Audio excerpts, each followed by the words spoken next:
lendemain de la Grande Guerre, la France est dans une situation apocalyptique.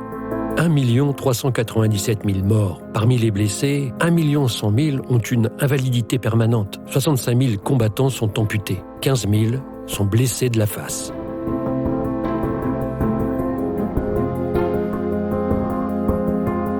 L'aéronautique militaire naissante a payé un lourd tribut à la défense de la patrie.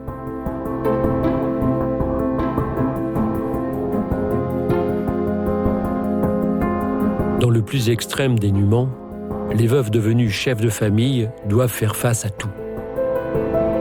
Les drapeaux remisés et les musiques militaires devenues silencieuses, il apparaît que le temps est aux économies et au besoin d'oublier.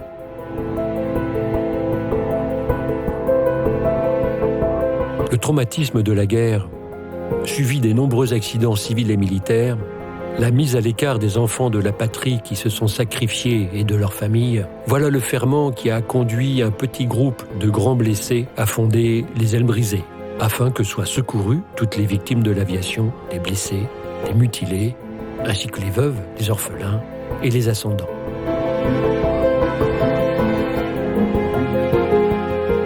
Depuis, la solidarité ainsi établie continue à guider l'action de l'association au fil du temps et des événements.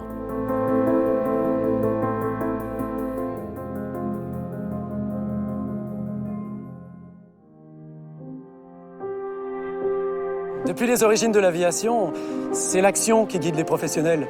Le service commandé, c'est tous les jours.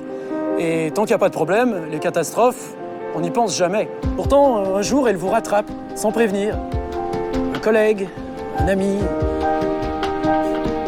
Il est nécessaire que la solidarité qui prévaut dans les équipages se prolonge au retour de la mission et se perpétue au jour le jour, concrètement, activement dans la communauté de l'air.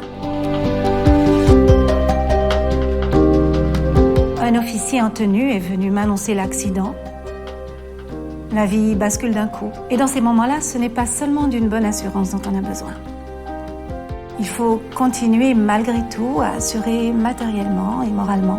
Pour sa famille et pour soi, dans ces moments difficiles, l'écoute, l'amitié et la solidarité sont indispensables. Dans la sécurité civile, quand il y a une urgence, il faut y aller. Le service de protection des personnes et des biens, c'est pas qu'une affaire d'expérience de pilotage ou de nombre d'heures de vol. C'est beaucoup d'engagement, de responsabilité vis-à-vis de tous les professionnels qui nous entourent et de leurs proches. S'engager concrètement, c'est participer et adhérer à l'association.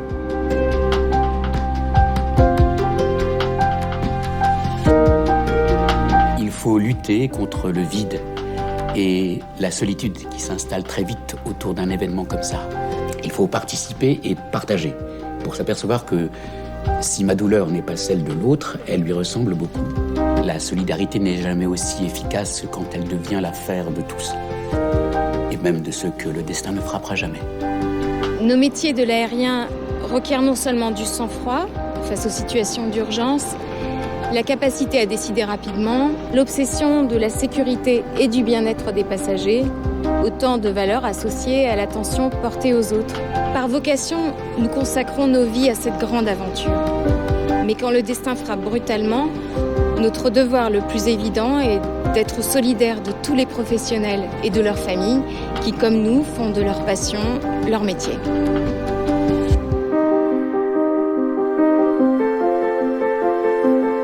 On dit que le souvenir de quelqu'un existe en partie dans chacun de ceux qui s'en souviennent.